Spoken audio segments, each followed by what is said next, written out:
अब राजप्पा को कोई नहीं पूछता। आजकल सब के सब नागराजन को घेरे रहते। नागराजन घमंडी हो गया है, राजप्पा सारे लड़कों में कहता फिरता। पर लड़के भला कहाँ उसकी बातों पर ध्यान देते। नागराजन के मामा जी ने सिंगापुर से एक एल्बम भिजवाया था, वह लड़कों को दिखाया करता। सुबह पहली घंटी के बजने तक सभी लड़के नागराजन को घेर कर एल्बम देखा करते। आधी छुट्टी के वक्त भी उसके आसपास लड़कों का जमघट लगा रहता। कई लोग टोलियों में उसके घर तक हो आए। नागराजन शांतिपूर्वक सभी को अपना एल्बम दिखाता, पर किसी को हाथ नहीं लगाने देता। एल्बम को गोद में रख लेता और एक एक पन्ना पलटता। लड़के बस देखकर खुश होते। बच्चों, इस कहानी में एक लड़का होता है जिसका नाम है राजप्पा। और राजप्पा ने बड़े ही मेहनत से एक टिकट एल्बम बनाया था। परंतु राजप्पा की ही कक्षा के एक अन्य लड़के नागराजन के मामा जी, जो कि विदेश में रहते हैं सिंगापुर, वहां से उन्होंने अपने भांजे के लिए एक टिकट एल्बम भेजा था। तो नागराजन के उस नए एल्बम को देखने के लिए अन्य बच्चे हर वक्त नागराजन को घेरे रहते। और यही बात राजप्पा को बहुत ही ज्यादा अखर रही थी। तो राजप्पा उन बच्चों से कहता कि नागराजन तो घमंडी हो गया है, परंतु अन्य लड़के राजप्पा की इस बात पर कोई भी ध्यान नहीं देते। वे बच्चे तो नागराजन के घर भी चले जाते थे उसके टिकट एल्बम को देखने के लिए। और नागराजन भी अपने एल्बम को किसी दूसरे बच्चे को हाथ नहीं लगाने देता, बल्कि वह खुद की गोद में रखकर खुद ही एक एक पन्ना पलटता और अपने दोस्तों को शांतिपूर्वक अपना एल्बम दिखाता। और तो और कक्षा की लड़कियां भी उस एल्बम को देखने के लिए उत्सुक थीं। पार्वती लड़कियों की अगुआ बनी और एल्बम मांगने आई। लड़कियों में वही तेज तर्रार मानी जाती थी।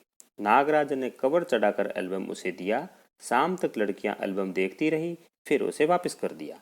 बच्चों, नागराजन के एल्बम को देखने के लिए नागराजन की कक्षा की लड़कियां भी बहुत ही ज्यादा उत्सुक थी। उन सब लड़कियों में सबसे तेज तर्रार लड़की थी, वह थी पार्वती।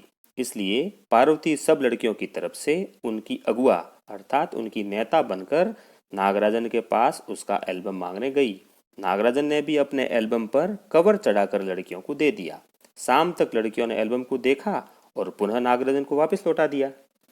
अब राजप्पा के एल्बम को कोई पूछने वाला नहीं था। वाकई उसकी शान अब घट गई थी। राजप्पा के एल्बम की लड़कों में काफी तारीफ रही थी। मधुमक्खी की तरह उसने एक एक करके टिकट जमा किए थे। उसे तो बस एक यही धुन सवार थी। सुबह 8 बजे वह घर से निकल पड़ता। टिकट जमा करने वाले सारे लड़कों के चक्कर लगाता। 2 ऑस्ट्रेलिया के टिकटों के बदले एक फिनलैंड का टिकट लेता, 2 पाकिस्तान के बदले एक रूस का।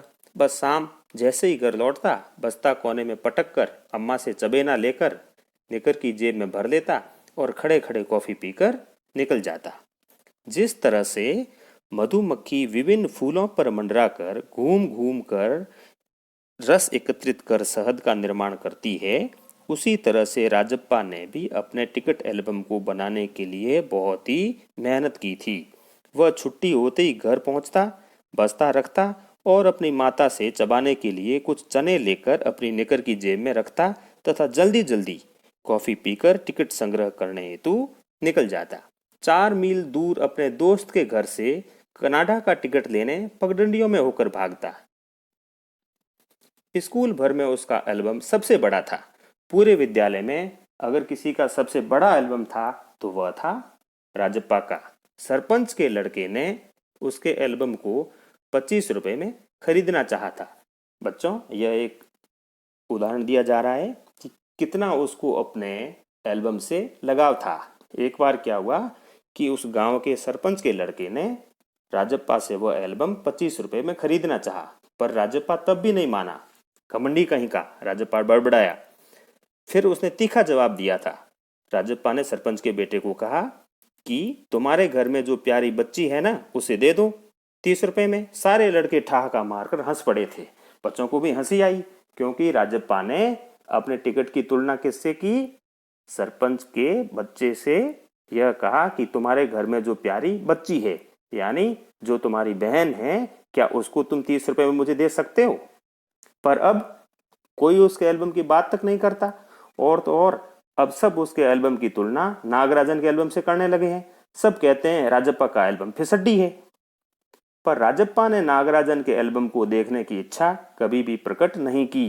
लेकिन जब दूसरे लड़के उसे देख रहे होते तो वह नीची आंखों से देख लेता। अर्थात देखने की इच्छा तो उसकी भी थी, लेकिन वह देख नहीं पा रहा था। सचमुच नागराजन का एल्बम बेहद प्यारा था, बेहद प्यारा, बहुत ही ज्यादा प्यारा था। पर राजप्पा के पास जितने टिकट थे उतने नागराजन के एल्बम में नहीं थे। पर खुद उसका एल्बम ही कितना प्यारा था, उसे छू लेना ही कोई बहुत बड़ी बात थी। इस तरह का एल्बम यहाँ थोड़ी मिलेगा, क्योंकि बच्चों वो एल्बम तो नागराजन के मामा ने सिंगापुर से भेजा था। एल्बम के पहले पृष्ठ पर मोती जैसे अक्षरों में, अर्थात बहुत ही सुंदर अक्षरों में उसके मामा ने लिख भेजा था, A.M. नागराजन, इस एल्बम को चुराने वाला बेशर्म है। ऊपर लिखे नाम को कभी देखा है? यह एल्बम मेरा है। जब तक घास हरी है और कमल लाल, सूरज जब तक पूर्व से उगे और पश्चिम में छिपे, उस अनंत काल तक के लिए यह एल्बम मेरा है, रहेगा। बच्चों, जब नागराजन के मामा ने यह एल्बम सिंगापुर से भेजा तो वहीं से उन्होंने उस एल्बम के ऊपर ये पंक्तियां लिख दी थी कि इस एल्बम को चुराने वाला कोई बेशर्मी होगा। और जब तक घास हरी है, कमल लाल, बच्चों घास तो हमेशा हरी होती है और कमल का जो रंग है वो लाल होता है हल्का, सूरज हमेशा पूर्व से उगता है और पश्चिम में अस्त होता है, तो उस अनंत काल तक के लिए यह एल्बम मेरा है और रहेगा। मतलब उस अनंत काल तक के लिए एल्बम नागराजन का है और नागराजन का ही रहेगा। ये पंक्तियां नागराजन के मामा ने उस एल्बम के ऊपर लिख दी थी। लड़कों ने इसे अपने एल्बम में उतार लिया। ये पंक्तियां उस कक्षा के अन्य बच्चों को भी इतनी अच्छी लगी कि उन्होंने इसको अपनी कॉपियों में लिख दिया था। लड़कियों ने झट कॉपियों और किताबों में टीप लिया, अर्थात नकल कर लिया, वैसा का वैसा उतार दिया। तुम लोग ये नकल क्यों करते हो, नकलची कहीं के? राजप्पा ने लड़कों को घुड़की दी। अब राजप्पा को यह बुरा लग रहा था तो उसने अपनी कक्षा के अन्य सहपाठियों को यह घुड़की दी, धमकी दी कि तुम यह नकल क्यों कर रहे हो, तुम सारे नकलची हो। सब चुप रहे, पर कृष्णन से नहीं रहा गया। और तो कोई कुछ नहीं बोला, लेकिन उसी कक्षा का एक और बच्चा था कृष्णन, उससे नहीं रहा गया। उसने कहा, जा जा, जलता है ईर्ष्यालु कहीं का। मैं काहे को जलूं, जले तेरा खानदान, मेरा एल्बम उसके एल्बम से कहीं बड़ा है। राजप्पा ने शान बगारी। राजप्पा ने कहा कि मैं नहीं जल रहा हूं, क्योंकि मेरा एल्बम नागराजन के एल्बम से बड़ा है। अरे, उसके पास जो टिकटें हैं वह हैं कहीं तेरे पास? सब क्यों, बस एक इंडोनेशिया का टिकट दिखा दो। अरे, पानी भरोगे? हाँ, कृष्ण ने छेड़ा। कृष्णन जानबूझकर राजप्पा को छेड़ रहा है, परेशान कर रहा है और उसके एल्बम की तुलना नागराजन के एल्बम से कर रहा है और नागराजन के एल्बम को उसके एल्बम से बहुत ही ज्यादा अच्छा बता रहा है। पर मेरे पास जो टिकट है वह कहाँ है उसके पास? राजप्पा ने फिर ललकारा। उसके पास जो टिकट है वही दिखा दो। कृष्णन भी कम नहीं था। ठीक है, 10 रुपए की शर्त, मेरे वाले टिकट दिखा दो। और इस तरह से उन दोनों के बीच में 10 रुपए की शर्त लगी। तुम्हारा एल्बम कूड़ा है, कृष्णन चीखा। हाँ हाँ, कूड़ा। लड़के जैसे कोरस गाने लगे। कोरस मतलब समूह गान, सब मिलकर गाते हैं। तो ऐसा लग रहा था जैसे कक्षा के अन्य बच्चे भी सारे कृष्णन का ही पक्ष ले रहे थे और एक तरह से वो सब मिलकर कहने लगे और राजप्पा को चिढ़ाने लगे कि तुम्हारा एल्बम कूड़ा है, तुम्हारा एल्बम कूड़ा है। इस तरह से वो एक तरह से गीत गाने लगे और उसको परेशान करने लगे। राजप्पा को लगा अपने एल्बम के बारे में बातें करना फालतू है। उसने कितनी मेहनत और लगन से टिकट बटोरे हैं, कितनी मेहनत से उसने ये टिकट इकट्ठे किए, इसलिए उसको लग रहा था कि अब इनके सामने ये सब बातें करना फालतू है, इन बातों को ये लोग नहीं समझ पाएंगे। सिंगापुर से आए इस एक पार्सल ने नागराजन को एक ही दिन में मशहूर कर दिया, इतना प्रसिद्ध कर दिया कि सारे लोग, सारे बच्चे उसके एल्बम को भूल गए और नागराजन के एल्बम को ही अच्छा कहने लगे। पर दोनों में कितना अंतर है, ये लड़के क्या समझेंगे? राजप्पा मन ही मन कुढ़ रहा था। राजप्पा मन ही मन इस बात से चिढ़ रहा था, परेशान हो रहा था और एक तरह से उसको धीरे धीरे ईर्ष्या होने लगी नागराजन के एल्बम से। स्कूल जाना अब खड़ने लगा था। उसको स्कूल जाना भी अब बहुत ही बुरा लगने लगा था और लड़कों के सामने जाने में उसको शर्म आने लगी। आमतौर पर शनिवार और रविवार को टिकट की खोज में लगा रहता, परंतु अब घर घुसा हो गया था। अब उसने टिकट इकट्ठा करनी बंद कर दी और वो घर में ही गुमसुम सा और उदास सा रहने लगा। दिन में कई बार एल्बम को पलटता रहता, रात को लेट जाता, सहसा जाने क्या सोचकर उठता, ट्रंक खोलकर एल्बम निकालता और एक बार पूरा देख जाता। उसे एल्बम से चिढ़ होने लगी थी। उसे लगा एल्बम वाकई कूड़ा हो गया है। अब धीरे धीरे जब सब बच्चों ने यह कहना शुरू कर दिया राजप्पा को कि तुम्हारा एल्बम इतना अच्छा नहीं है, नागराजन का एल्बम ज़्यादा अच्छा है, तो उसको भी मन ही मन अब धीरे धीरे अपने एल्बम से चिढ़ होने लगी और उसने भी ये मन ही मन स्वीकार लिया कि वास्तव में वाकई में उसका एल्बम नागराजन के एल्बम से ज़्यादा अच्छा नहीं है, उससे थोड़ा सा कम ही अच्छा है। अब राजप्पा ने एक नई योजना सोची। उस दिन शाम उसने जैसे तय कर लिया था, वह नागराजन के घर गया। अब कोई कितना अपमान सहे, नागराजन के हाथ अचानक एक एल्बम लगाए, बस यही ना। वह क्या जाने टिकट कैसे जमा किए जाते हैं, एक एक टिकट की क्या कीमत होती है, वह भला क्या समझे। सोचता होगा टिकट जितना बड़ा होगा वह उतना ही कीमती होगा, या फिर सोचता होगा बड़े देश का टिकट कीमती होगा, वह भला क्या समझे। अर्थात अब राजप्पा ने निर्णय लिया कि अब मैं ज़्यादा अपमान नहीं सहूँगा और मैं स्वयं नागराजन के घर जाऊँगा, क्योंकि यह तो सच है कि नागराजन को वो टिकट एल्बम बनाने में कोई ज़्यादा मेहनत नहीं करनी पड़ी, उसको तो उसके मामा जी ने सिंगापुर से भेजा।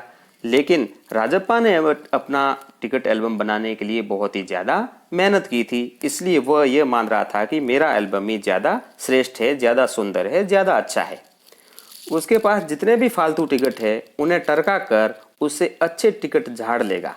कितनों को तो उसने यूं ही उल्लू बनाया है, कितनी चालबाजी करनी पड़ती है। नागराजन भला किस खेत की मूली है। अब उसने योजना यह बनाई कि वह नागराजन के घर जाएगा और जो उसके पास फालतू टिकट है राजप्पा के पास, उसके बदले में कुछ अच्छे अच्छे टिकट उसको मूर्ख बनाकर, नागराजन को उल्लू बनाकर, मूर्ख बनाकर बातों बातों में उससे वो टिकट बदल देगा और वो अच्छे टिकट खुद ले आएगा।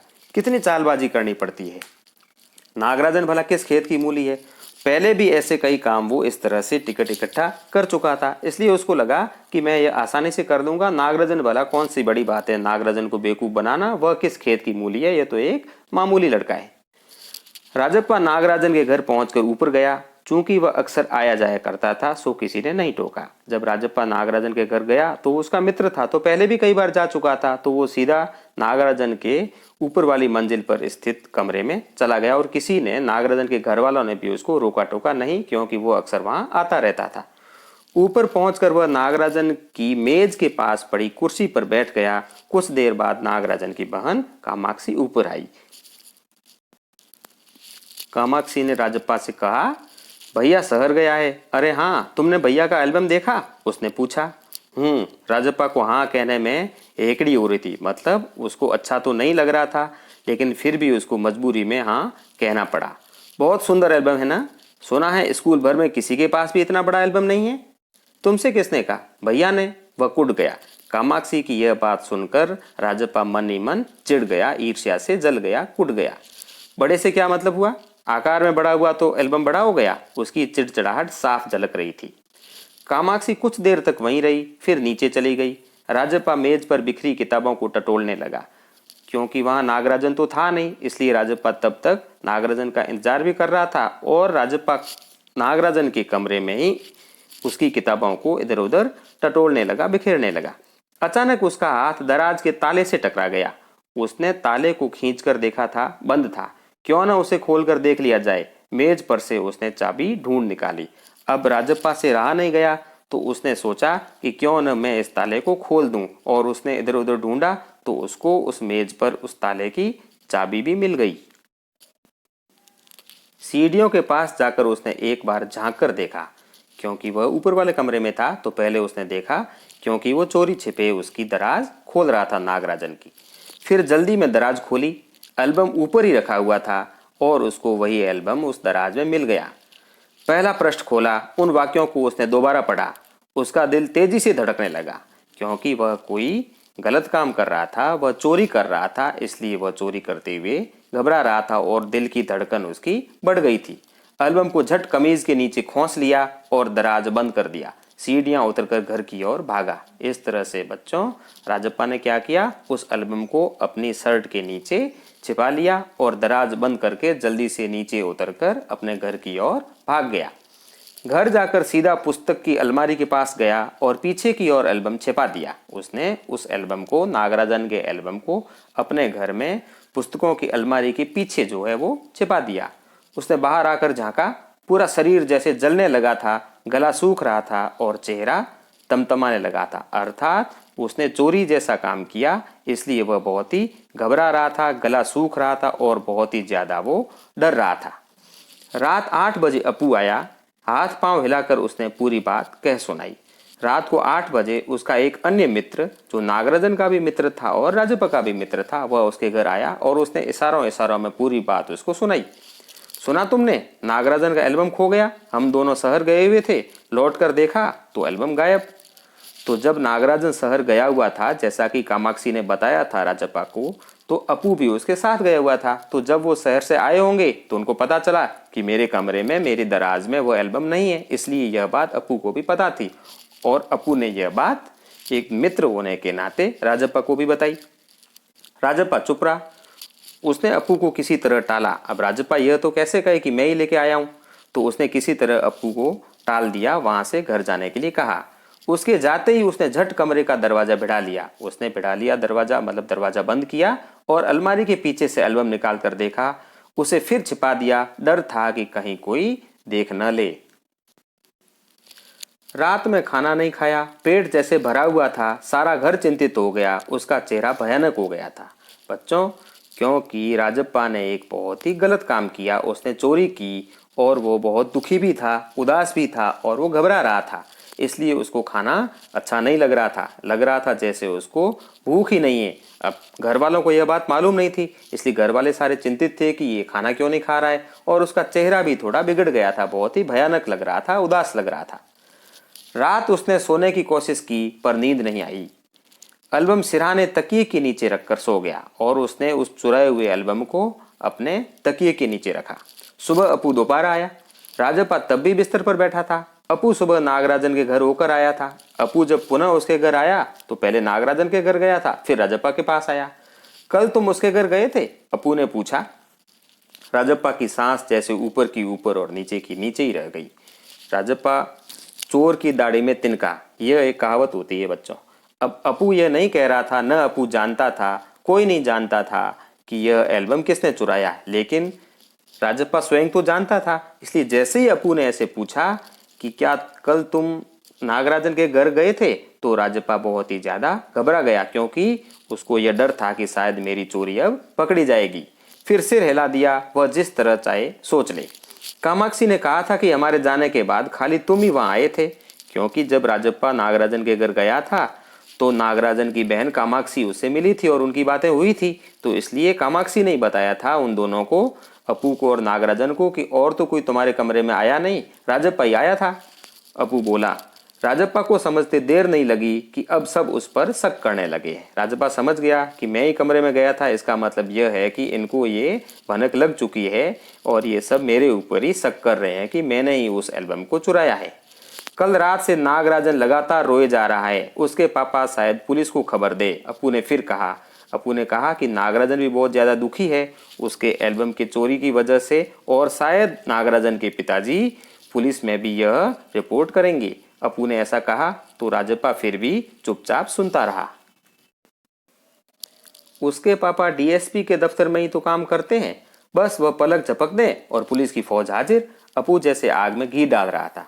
जब अपू ने राजप्पा को बताया कि नागराजन के पापा तो पुलिस में ही हैं, डीएसपी के ऑफिस में ही काम करते हैं, और वे अगर चाहेंगे तो स्टाफ होने के नाते पुलिस बहुत ही जल्दी एक्शन लेगी, जल्दी कार्रवाई करेगी, ऐसा कहा तो राजप्पा और भी ज्यादा घबरा गया। यह तो भला हुआ कि अपू का भाई उसे ढूंढता हुआ आ गया और अपू चलता बना। यह तो अच्छा हुआ कि अपू का भाई उसको ढूंढते हुए राजप्पा के घर तक आ गया, नहीं तो और भी वह कई ऐसी बातें कहता जिससे राजप्पा की घबराहट बढ़ जाती। राजप्पा के पापा दफ्तर चले गए थे। बाहर का किवाड़ बंद था। राजप्पा अभी तक बिस्तर पर बैठा हुआ था। आधा घंटा गुजर गया और वह उसी तरह बैठा रहा। तभी बाहर की सांकल खटकी। पुलिस, राजप्पा बुदबुदाया। अब ज्यों ही बाहर किसी ने दरवाजा बजाया, सांकल बजाई, तो उसको ऐसा लगा राजप्पा को कि शायद पुलिस आ चुकी है। भीतर सांकल लगी थी। दरवाजा खटकने की आवाज तेज हो गई। अब अंदर से कुंडी बंद थी। राजप्पा ने तकिए के नीचे से एल्बम उठाया और ऊपर भागा। अलमारी के पीछे छिपा दे? नहीं, पुलिस ने अगर तलाशी ली तो पकड़ा जाएगा। एल्बम को कमीज के नीचे छुपाकर वह नीचे आ गया। बाहर का दरवाजा अब भी बज रहा था। दरवाजा कौन बजा रहा था यह राजप्पा को मालूम नहीं था, लेकिन वह यह सोच रहा था कि शायद पुलिस आ गई है, तो वह चाहता था कि जल्दी से उस एल्बम को गायब कर दे ताकि वह पकड़ा न जाए। तो इसलिए उसने क्या किया, उसी एल्बम को अपने कमीज के नीचे छिपा दिया। कौन है? अरे दरवाजा क्यों नहीं खोलता? अम्मा भीतर से चिल्लाई। थोड़ी देर और हुई तो अम्मा खुद ही उठकर चली आएगी। राजप्पा की माँ ने कहा कि तू दरवाजा क्यों नहीं खोल रहा, कभी से कोई दरवाजा बजा रहा है। और थोड़ी देर और उसने सोचा कि दरवाजा नहीं खोला तो शायद अम्मा खुद ही उठकर चली आएगी दरवाजा खोलने के लिए। राजप्पा पिछवाड़े की ओर भागा, जल्दी से बाथरूम में घुसकर दरवाजा बंद कर दिया। राजप्पा ने सोचा कि शायद पुलिस आ चुकी है, इसलिए वो बाथरूम में घुस गया और अंदर से दरवाजा बंद कर लिया। उसने देखा भी नहीं कि वास्तव में दरवाजे पर कौन है। अम्मा ने अंगीठी पर गर्म पानी की देगची चढ़ा रखी थी। अम्मा गर्म पानी कर रही थी, गर्म पानी का बर्तन चढ़ा रखा था अंगीठी पर। उसने एल्बम को अंगीठी में डाल दिया। उसने क्या किया, घबरा कर उस एल्बम को अपने कमीज से निकालकर उस अंगीठी में जला दिया, उस आग में डाल दिया। एल्बम जलने लगा। कितने प्यारे टिकट थे। राजप्पा की आंखों में आंसू आ गए। अब जला तो रहा था वो, लेकिन वह बहुत ही दुखी भी था कि इतना अच्छा, इतना सुंदर एल्बम उसकी आंखों के सामने जल रहा है, नष्ट हो रहा है। और यह देखकर उसकी आंखों में आंसू आ गए, वह रोने लगा। तभी अम्मा की आवाज आई, जल्दी से आ तो नहा कर, नागराजन तुझे ढूंढता हुआ आया है। अर्थात वह दरवाजा कौन बजा रहा था? नागराजन। लेकिन राजप्पा क्या सोच रहा था कि शायद पुलिस आई है। राजप्पा ने निकर उतार दी और गीला तौलिया लपेट कर बाहर आ गया। कपड़े बदल कर वह ऊपर गया। नागराजन कुर्सी पर बैठा हुआ था। उसे देखते ही बोला, मेरा एल्बम खो गया है यार। उसका चेहरा उतरा हुआ था, काफी रोकर आया था शायद। नागराजन भी बहुत ज्यादा दुखी था और उसके चेहरे से, उसकी आंखों से ऐसा लग रहा था कि वह बहुत ही ज्यादा परेशान था अपना एल्बम खोने की वजह से और बहुत ही ज्यादा रोया था। कहाँ रखा था तुमने? राजप्पा ने पूछा। अब राजप्पा अनजान बन रहा है, लाया तो राजप्पा ही था। तो राजप्पा पूछता है, तुमने कहाँ रखा था? शायद दराज में, शहर से लौटा तो गायब। नागराजन की आंखों में आंसू आ गए। राजप्पा से चेहरा बचाकर उसने आंखें पोंछ ली और यह कहते कहते नागराजन को रोना आ गया कि मेरी दराज में अब मेरा एल्बम नहीं है। रो मत यार, राजप्पा ने उसे पुचकारा। वह फफक फफक कर रो दिया। उसने, राजप्पा ने मना किया उसको पुचकारा कि तू रो मत, लेकिन ऐसा सुनकर वह और भी फफक फफक कर, मतलब जोर जोर से रोने लगा। राजप्पा झट नीचे उतर कर गया। 1 मिनट में वह ऊपर नागराजन के सामने था। उसके हाथ में उसका अपना एल्बम था।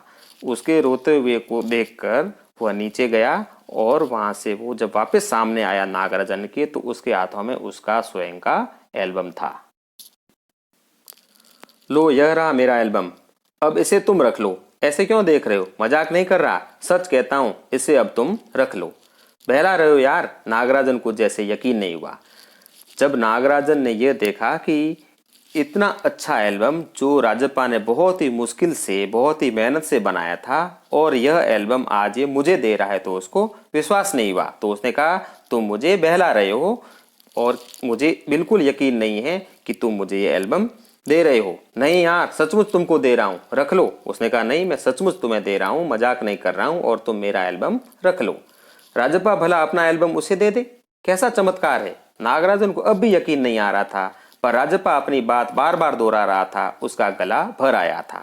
अर्थात जब राजप्पा अपना एल्बम नागराजन को देना चाहता था और वो नहीं ले रहा था, मना कर रहा था, क्योंकि उसको विश्वास नहीं हो रहा था कि राजप्पा अपना एल्बम किसी को दे सकता है। लेकिन जब उसने कहा कि नहीं, मैं सच में तुम्हें दे रहा हूं, और ऐसा कहते हुए राजप्पा का गला भी भर आया, वह भी थोड़ा सा रुआंसा हो गया। नागराजन कहता है, ठीक है, मैं इसे रख लेता हूं, पर तुम क्या करोगे? मुझे नहीं चाहिए। क्यों, तुम्हें एक भी टिकट नहीं चाहिए? तो राजप्पा कहता है, नहीं। नागराजन कहता है, पर तुम कैसे रहोगे बगैर किसी टिकट के? रोता क्यों है यार, ले, इस एल्बम को तू ही रख ले, इतनी मेहनत की है तूने। अर्थात जब राजप्पा अपना टिकट एल्बम नागराजन को दे रहा था, तो देते वक्त वो भी रो रहा था। तो नागराजन ने कहा कि तू ही रख ले इस एल्बम को, क्योंकि तुमने इसको बनाने में बहुत ही ज्यादा मेहनत की है। तो राजप्पा ने कहा, नहीं, तुम रख लो, लेकर चले जाओ, जाओ, चले जाओ यहाँ से। वह चीखा और फूट फूट कर रो दिया, और वह जोर जोर से रोने लगा अपना एल्बम नागराजन को देकर, और कहा कि तुम यहाँ से जल्दी से चले जाओ। नागराजन की कुछ समझ में नहीं आया। वह एल्बम लेकर नीचे उतर गया। उसने एल्बम ले लिया और वह नीचे आ गया। कमीज से आंखें पहुंचता हुआ राजप्पा भी नीचे उतर आया। दोनों साथ साथ दरवाजे तक आए और कमीज से अपने आंसू पहुंचता हुआ राजप्पा भी नीचे आया और दोनों घर के मुख्य दरवाजे तक साथ साथ आए। बहुत बहुत धन्यवाद, मैं घर चलूं? नागराजन सीढ़ियां उतरने लगा। जब नागराजन को राजप्पा ने अपना एल्बम दे दिया तो उसने उसको बहुत बहुत धन्यवाद दिया और फिर पूछता है नागराजन राजप्पा से कि क्या मैं अब घर जाऊं? तो वह आवाज लगाकर कहता है, राजप्पा सुनो राजू। राजप्पा ने पुकारा। नागराजन ने उसको पलट कर देखा तो राजप्पा ने कहा, एल्बम दे दो, मैं आज रात जी भरकर इसे देखना चाहता हूँ, कल सुबह तो मैं दे जाऊंगा। ठीक है, नागराजन ने उसे एल्बम लौटा दी और चला गया। मतलब जब वह एक बार एल्बम दे चुका था और जब नागराजन वह राजप्पा के एल्बम को लेकर घर जा रहा था तो उसने पीछे से आवाज लगाई कि एक बार मुझे आज रात के लिए इसको दे दो, कल मैं खुद आपके घर आकर इस एल्बम को आपको दे दूंगा। राजप्पा ऊपर आया, उसने दरवाजा बंद कर लिया और एल्बम को छाती से लगाकर फूट फूट कर रो दिया, क्योंकि जब उसको यह लगा कि यह मेरा एल्बम आज ही है मेरे पास और कल मैं उसको नागराजन को दे दूंगा, यह सोचकर वह बहुत ही ज़्यादा ज़ोर ज़ोर से रोने लगा। और दूसरी मुख्य बात यह है, उसके रोने का कारण यह है कि उसको बहुत ही ज़्यादा पछतावा हो रहा था, पश्चाताप हो रहा था नागराजन के एल्बम को चुराने के कारण और उस एल्बम को जलाकर नष्ट करने के कारण। इस तरह से बच्चों यह कहानी पूर्ण होती है। तो आइए बच्चों, अब हम इस पाठ का सार पढ़ते हैं। राजप्पा और नागराजन दोनों सहपाठी थे। राजप्पा के पास डाक टिकटों का एक सुंदर एल्बम था। उसके एल्बम की लड़कों में काफी तारीफ रही थी, परंतु जब से नागराजन के मामा ने सिंगापुर से उसके लिए एल्बम भेजा था, तब से राजप्पा के एल्बम को कोई नहीं पूछता था। नागराजन अपना एल्बम सबको दिखाता था, पर किसी को छूने नहीं देता। लड़कियों द्वारा मांगे जाने पर भी नागराजन ने एल्बम पर कवर चढ़ा कर दिया। शाम तक देखने के बाद उसने एल्बम वापस ले लिया। काफी मेहनत से तैयार की गई राजप्पा के एल्बम की कोई तारीफ नहीं करता। कई सहपाठी उसके एल्बम की तुलना नागराजन के एल्बम से कर राजप्पा के एल्बम को फिसड्डी बताते। राजप्पा ने नागराजन के एल्बम को देखने की कभी भी इच्छा प्रकट नहीं की। अब राजप्पा मन ही मन कुढ़ने लगा था। लड़कों के सामने जाने में शर्माने लगा था। पहले वो टिकट की खोज में घूमा करता था, परंतु अब घर में रहने लगा। उसे नागराजन के एल्बम से चिढ़ होने लगी थी। वह नागराजन के घर की तरफ चल पड़ा। राजप्पा ने सोच लिया था कि वह अपने फालतू टिकट से नागराजन के अच्छे टिकट बदल लेगा। उसे अपने पर विश्वास था, क्योंकि उसने पहले भी ऐसा कई बार किया था। वह नागराजन के घर पहुंचकर ऊपर चला गया। थोड़ी देर बाद नागराजन की बहन कामाक्षी ऊपर आई। उसने बताया कि नागराजन शहर गया है। उसने भी अपने भाई के एल्बम की तारीफ की। कामाक्षी थोड़ी देर बाद नीचे चली गई। राजप्पा ने नागराजन के एल्बम को चुरा लिया और अपने घर में जाकर अलमारी के पीछे छुपा दिया। रात को एक सहपाठी अपू आया, जिसने उसे बताया कि नागराजन का एल्बम चोरी हो गया। उस रात उसे नींद नहीं आई।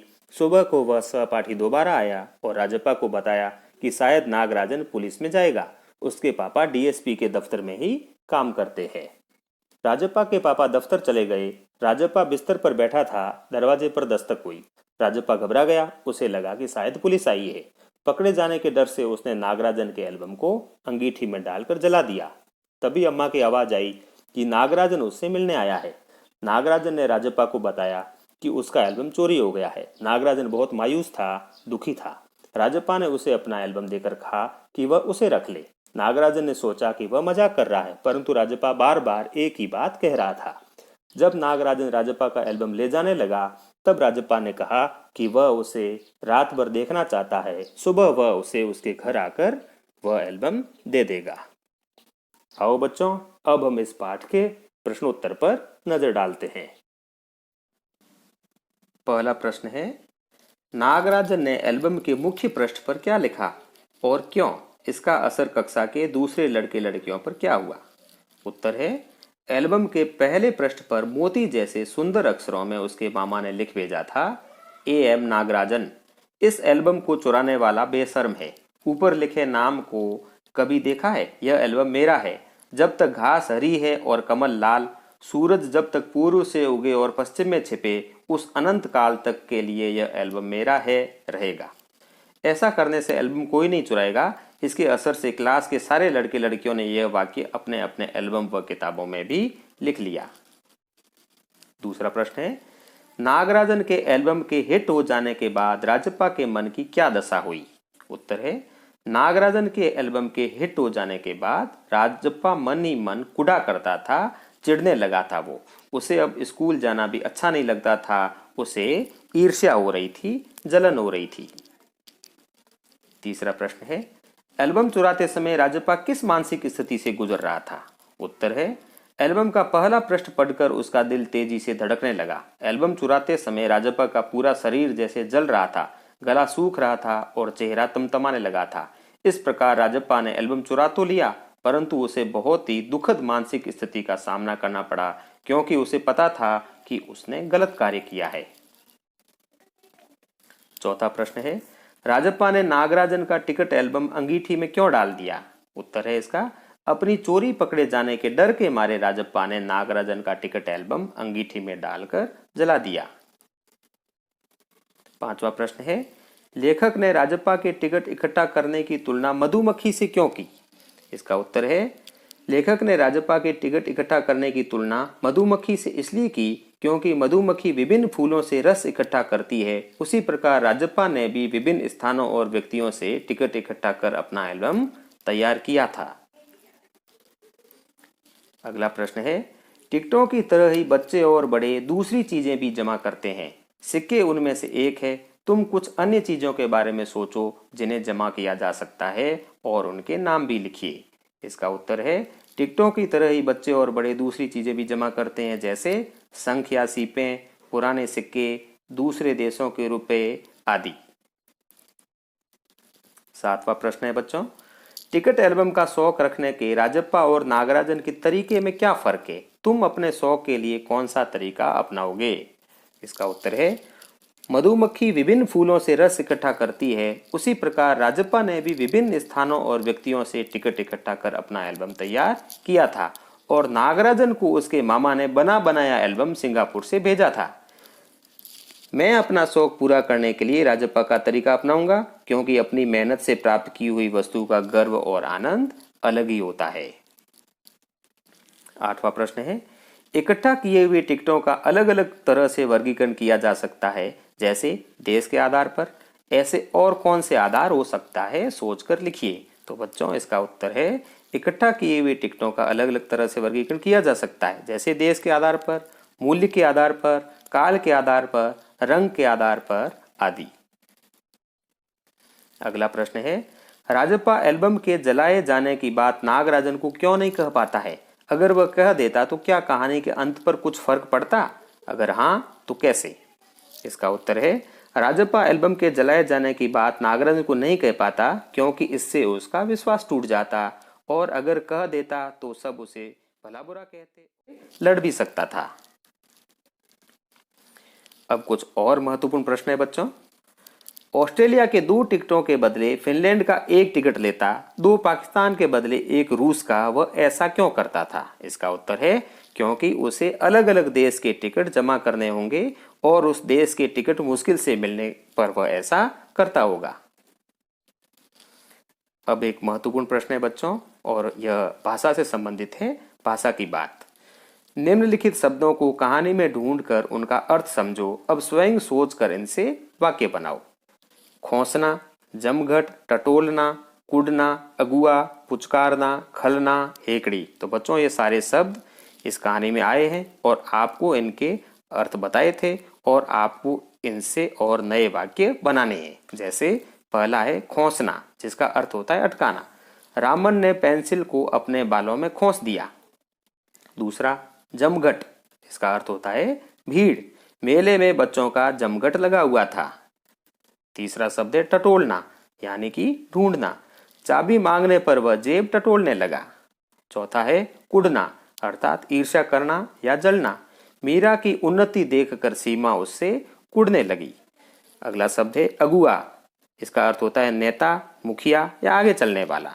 सोहन सारे खिलाड़ियों का अगुआ बनकर चल रहा था। अगला शब्द है पुचकारना, अर्थात सांत्वना देना। छोटे बच्चों को रोते देखकर उन्हें पुचकारने को मन करता है। अगला शब्द है खलना, अर्थात बुरा लगना। वह अपने गुस्से के कारण सबको खलने लगा। अगला शब्द है हेकड़ी, अर्थात डींग मारना। तुम तुम्हारी अमीरी की हेकड़ी यहाँ मत दिखाओ। अगला प्रश्न है बच्चों, यह अभी आपको अपनी अभ्यास पुस्तिका में करना है। कहानी से व्यक्तियों या वस्तुओं के लिए प्रयुक्त हुए नहीं अर्थ देने वाले शब्दों नकारात्मक विशेषण को छांट कर लिखो और उनका उल्टा अर्थ देने वाले शब्द भी लिखो। तो बच्चों यह आपको अपने मन से करना है। इसमें आपको विशेषण भी लिखना है और इसका उल्टा अर्थ देने वाला यानी कि विपरीतार्थक शब्द भी लिखना है। तो आइए बच्चों, अब इसी पाठ से संबंधित हम कुछ अन्य महत्वपूर्ण प्रश्नोत्तर पर नजर डालते हैं। लेखक ने राजप्पा के टिकट इकट्ठा करने की तुलना मधुमक्खी से क्यों की है? जिस प्रकार मधुमक्खी प्रत्येक फूल पर घूम घूम कर शहद इकट्ठा करती है, उसी प्रकार राजप्पा ने गली गली गांव गांव घूमकर बहुत मेहनत से टिकट इकट्ठा कर अपने एल्बम को बनाया था। इसलिए लेखक ने राजप्पा के टिकट इकट्ठा करने की तुलना मधुमक्खी से की है। नागराजन और राजप्पा के एल्बम में क्या अंतर था? राजप्पा ने एल्बम मेहनत से इकट्ठा कर बनाया था, जबकि नागराजन को बना हुआ एल्बम उसके मामा ने सिंगापुर से भेजा था। नागराजन के एल्बम के हिट हो जाने के बाद राजप्पा के मन की क्या दशा हुई? इसका उत्तर है, राजप्पा मन ही मन कुढ़ने लगा। उसे स्कूल जाना अच्छा नहीं लगता, लड़कों के सामने जाने में शर्म आने लगी। वह घर घुसा हो गया, अर्थात वो घर में ही रहने लगा और अपना एल्बम उसे कुढ़ने लगा, चिढ़ाने लगा। नागराजन ने एल्बम के मुख्य पृष्ठ पर क्या लिखा और क्यों?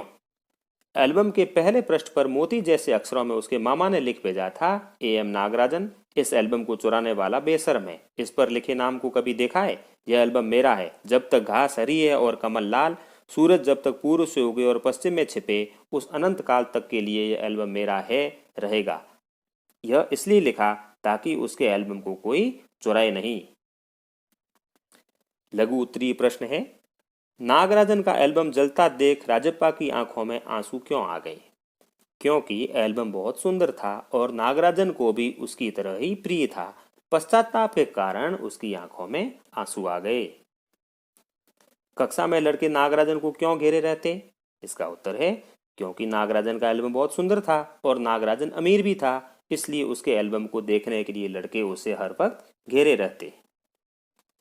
अति लघु उत्तरीय प्रश्न है, लड़के लड़कियों ने राजप्पा को क्या कहा?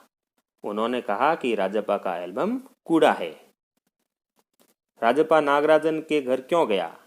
अपने कुछ टिकट देकर नागराजन से अच्छे टिकट लेने के लिए राजप्पा नागराजन के घर गया। अप्पू राजप्पा के घर कितने बजे आया था? सुबह 8 बजे, रात 8 बजे, सुबह 10 बजे, रात 10 बजे।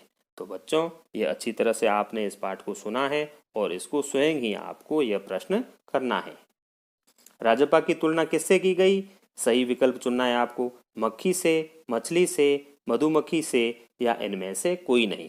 तो बच्चों, आशा है कि इस प्रश्न का उत्तर भी आपके लिए बहुत ही आसान होगा। नागराजन का एल्बम कहाँ से आया था? ऑस्ट्रेलिया से, कनाडा से, जर्मनी से या सिंगापुर से? तो बच्चों, कई बार इस देश का नाम इस पाठ में आया है, इसलिए आपको अच्छे से याद होगा कि नागराजन का एल्बम किस देश से आया। आशा है बच्चों, यह पाठ आपको बहुत अच्छी तरह से समझ में आया होगा और इस पाठ को अच्छी तरह से सुनने, देखने और समझने के लिए आप सभी का बहुत बहुत धन्यवाद।